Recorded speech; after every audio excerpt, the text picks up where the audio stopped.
Hello everyone. इससे पहले हम अपने टीचिंग एप्टीट्यूड जो अपनी पहली यूनिट है उसके सारे टॉपिक कवर कर चुके हैं और इम्पोर्टेंट एमसीक्यूज भी। तो अब हम देखो ये सारे टॉपिक ना इसे हम अपने कवर कर लेंगे। पहले तो इसके मीनिंग, टाइप, कैरेक्टरिस्टिक्स आज की यूनिट में देखेंगे। टाइप्स में भी बहुत डिटेल में जाके सारे जैसे वैलिडिटी के जो टाइप्स होते हैं वो सारे आ जाएंगे, सारे अच्छे से डिटेल में हो जाएगा अपना पूरा। फिर अपने ये सारे टॉपिक आ जाएंगे, देखो मेथड आ जाएंगे और फिर स्टेप्स, थीसिस, फॉर्मेट, रेफरेंसिंग की, एप्लीकेशन, रिसर्च की, इथिक्स, ये सारे एक करके कवर कर लेंगे। शुरू करते हैं। हम बस मेन अपने वो देखेंगे जिसके अकॉर्डिंग अपने क्वेश्चन निकल जाए, फालतू डिटेल नहीं, क्योंकि अपने एमसीक्यू वाले क्वेश्चन आते हैं। मेन तो कभी कभी मीनिंग आ जाता है डेफिनेशन में, तो हमें उसकी ये होता है चार ऑप्शन में से सही निकाल पाए बस। तो इसका मीनिंग क्या होता है अपना वे ऑफ थिंकिंग, कि हम कैसे अपने कौन से तरीके से हम सोच रहे हैं, किसी चीज को हम एग्जामिन करें अपने प्रोफेशनल वर्क से। और देखो रिसर्च दो वर्ड से मिला होता है, री और सर्च, मतलब दोबारा किसी चीज को ढूंढना। और ये बाकी जितनी भी डेफिनेशन थी हमारी काम की नहीं, इसका सबका ये निकल के क्या आता है निष्कर्ष की क्या होती है। रिसर्च अपनी प्रोसेस होती है इंक्वायरी की, इन्वेस्टिगेशन की, सिस्टमेटिक और मेथडोलॉजिकल होता है। इंक्रीज द नॉलेज, इससे हमारी नॉलेज इंक्रीज होती है। फिर ये अपने जो जैसे सेमेस्टर वाले एग्जाम होते हैं ना उसमें काम आएंगे ये रिसर्च। आपका वो होते हैं ना क्वेश्चन अच्छा नंबर बन जाते हैं, वहां पे हम लिख सकते हैं। देखो रैशनल वे ऑफ थिंकिंग, आर से एक्सपर्ट ट्रीटमेंट, अपना रिसर्च और सॉल्यूशन, एग्जैक्टनेस, एनालिसिस, इसे हमें ना पॉइंट भी याद करने में आराम ही हो जाती है। जैसे कि ये पूछे कैरेक्टरिस्टिक्स बताओ इसके, या फिर मीनिंग में हम ये पूरा बड़ा कर सकते हैं। तो यहाँ से अपना आगे से है इम्पोर्टेंट। देखो ये जो अपनी एक डिक्शनरी के अकॉर्डिंग क्या है, साइंटिफिक मेथड है जिसमें हम किसी प्रॉब्लम को ढूंढते हैं, फिर उसका डाटा इकट्ठा करते हैं, फिर उसकी हाइपोथेसिस बनाते हैं और फिर अपना उसका एम्पिरिकल टेस्ट करते हैं। ये अपने यहाँ से इम्पोर्टेंट जहाँ से क्वेश्चन बनते हैं। इसके ऑब्जेक्टिव क्या क्या होते हैं, इसमें हम किसी भी आंसर को डिस्कवर करते हैं। ये हो जाएगी कि अपने डेवलप करनी न्यू इंसाइट, किसी बात को रिव्यू करना है, जो पहले से कोई बात थी हम उसको रिव्यू कर रहे हैं। आगे हम और जैसे एग्जांपल लेंगे वहां से देंगे, इन्वेस्टिगेट कर रहे हैं, सॉल्यूशन निकाल रहे हैं, एक्सप्लोर कुछ चीज को एक्सप्लोर कर रहे हैं, एनालाइज कर रहे हैं, कुछ नई चीज हम बना रहे हैं, क्रिएट कर रहे हैं, नॉलेज इकट्ठी कर रहे हैं नई। और फिर देखो ये मोटिवेशन क्या होता है अपने रिसर्च के पीछे, कि हम क्यों कर रहे हैं रिसर्च। हर काम के पीछे मोटिवेशन होता है। देखो इसमें एक तो हो जाता है कि अपने रिसर्च की जैसे पीएचडी की डिग्री मिल गई, तो लोग उसके लिए भी करते हैं कि हमें डिग्री मिल जाएगी। और क्या होता है कि कोई भी प्रॉब्लम है उसको हम सोल्व कर रहे हैं, तो उसकी भी होती है ना, किसी इंसान में होती है कि हम ये प्रॉब्लम है हमारे सोसाइटी में कहीं पे भी किसी भी फील्ड में, तो हम उसको सोल्व करें प्रॉब्लम को।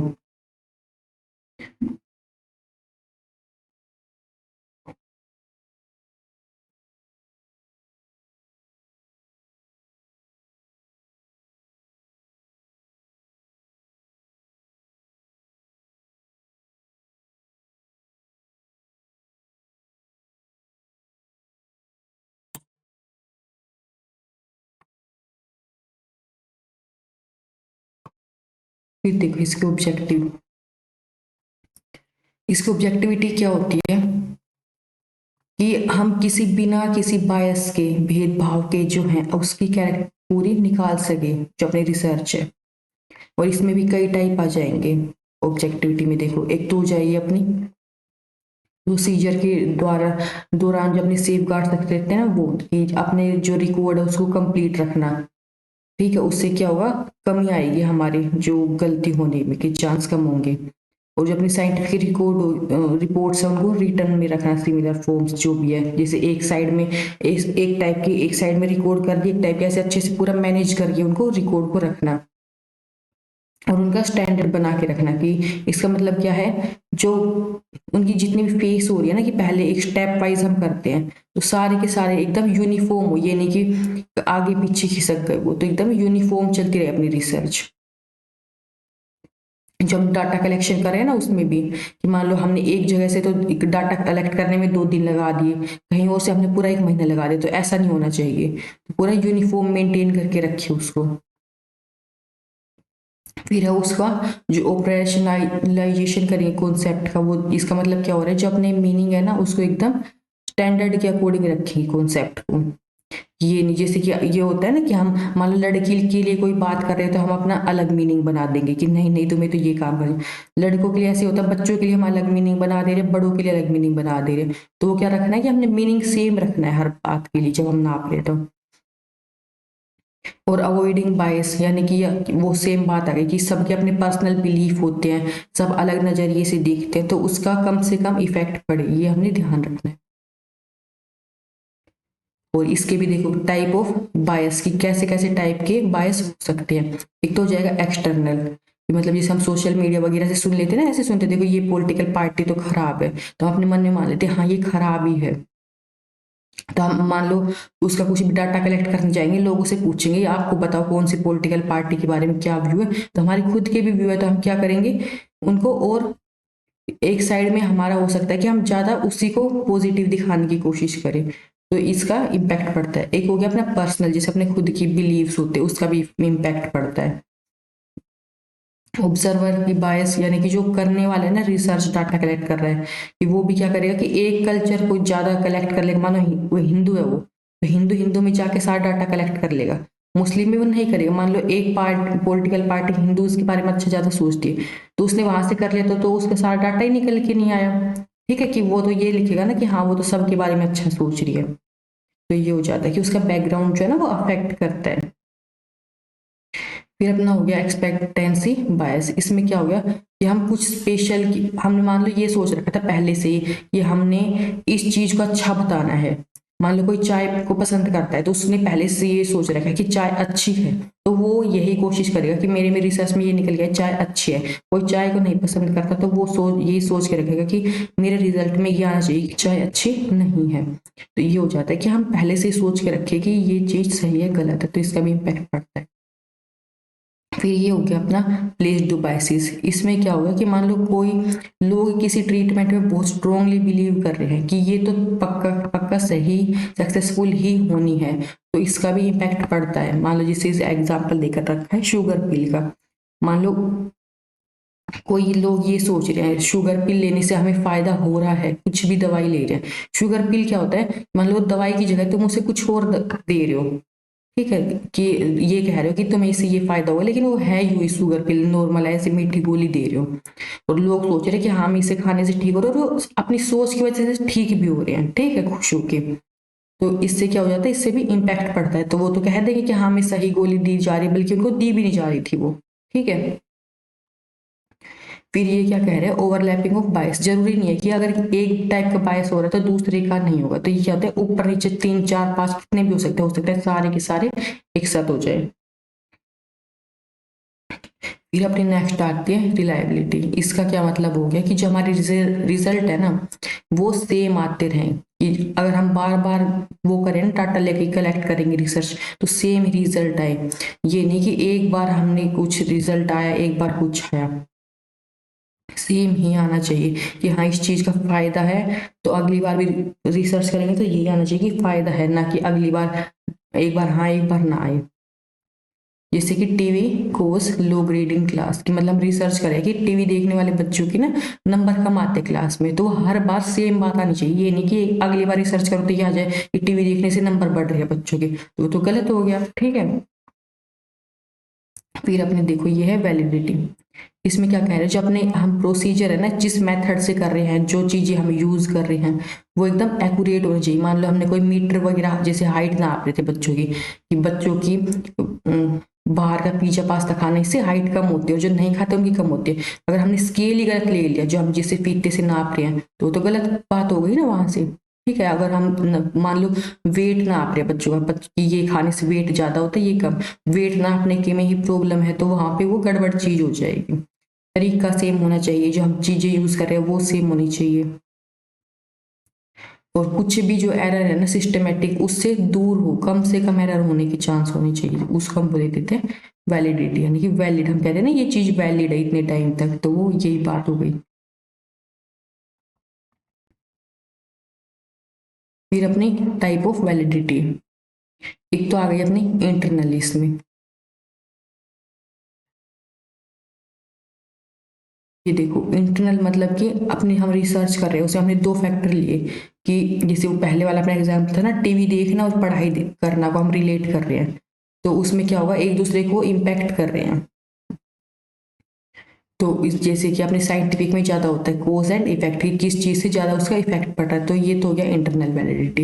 एक्सटर्नल क्या होगा, जो उसके बाहर की, मान लो जो फैक्टर दो तो हमने लिए ही थे, उसके बाहर की कोई चीज़ भी इम्पैक्ट कर रही है। मान लो बच्चा टीवी देख, जो बच्चे टीवी देख रहे थे ना, उसके तो चलो नंबर कम आएंगे, लेकिन कुछ बच्चे होंगे मान लो टीवी नहीं देख रहे, वो कुछ और गेम खेल रहे हैं, ठीक है, या बाहर जाके मोबाइल में गेम खेल रहे हैं, वैसे ही गप्पे मार रहे हैं, पढ़ नहीं रहे, तो उनके भी नंबर कम आ सकते हैं। तो ये हो गए बाहर के और फैक्टर। जरूरी नहीं है कि सिर्फ टीवी, उसका टीवी बंद करवा दो मान लो, फिर आप ये सोचो कि भाई इसके नंबर ज्यादा आ जाएंगे, नहीं आएंगे वो, क्योंकि वो अपना टाइम वेस्ट कहीं और करेगा। ठीक है, तो ये होते हैं एक्सटर्नल वैलिडिटी। फिर अपनी हो गई फेस वैलिडिटी। इसमें क्या होगा, फेस मतलब जो सामने से दिखता है ना, कि जिस चीज के लिए आप वो काम कर रहे हो ना, कि डाटा कलेक्ट कर रहे हो, कि मैंने ये चीज नापनी है, जो एकदम नाम से पता चल रहा है, तो उसी वो ही काम हो, आखिर में वो ही रिजल्ट निकल के आए। ये नहीं लिखा था तो आपने कि हम टीवी और पढ़ाई को नाप रहे हैं, निकल के कुछ और ही आ रहा है। ठीक है, खाने पीने का। फिर अपना हो गया कंटेंट की वैलिडिटी, सेम कि सारी ही चीजों को नापी, ये नहीं कि सिर्फ एक पार्ट को, या आप नापने गए बच्चों का और आपने सिर्फ गर्ल्स का नाप लिया, बॉयज का, छोटे बच्चों का या बड़े बच्चों का, वो कंप्लीट पार्ट पे वो लागू हो, कि छोटे बच्चों को भी हम देख रहे हैं, बड़ों को भी, गर्ल्स को भी, बॉयज को भी, सब पे टीवी का क्या इम्पैक्ट पड़ रहा है। ठीक है, फिर अपना क्राइटेरिया वैलिडिटी। इसमें क्या हुआ, जो हम मेजरमेंट ले रहे हैं ना, वो उसी से रिलेटेड हो, ये नहीं कि हम कुछ भी ले रहे हैं। ठीक है, जैसे हम टीवी का नाप रहे हैं तो टीवी का ही पूछेंगे, मतलब हमने रिजल्ट वो अपना सर्च तो करें टीवी का क्या इम्पैक्ट पड़ेगा, और जाके बच्चों से पूछ रहे हो कि हाँ आप कितने घंटे गेम खेलते हो, तो वो क्या होगा, उससे रिलेटेड नहीं हुआ जो हम बात पूछ रहे हैं। फिर एक कंस्ट्रक्ट वैलिडिटी। इसमें क्या हो गया, जैसे कि हम किस डायरेक्शन में हम अपना काम कर रहे हैं, ठीक है, तो वो उसी से रिलेटेड होना चाहिए।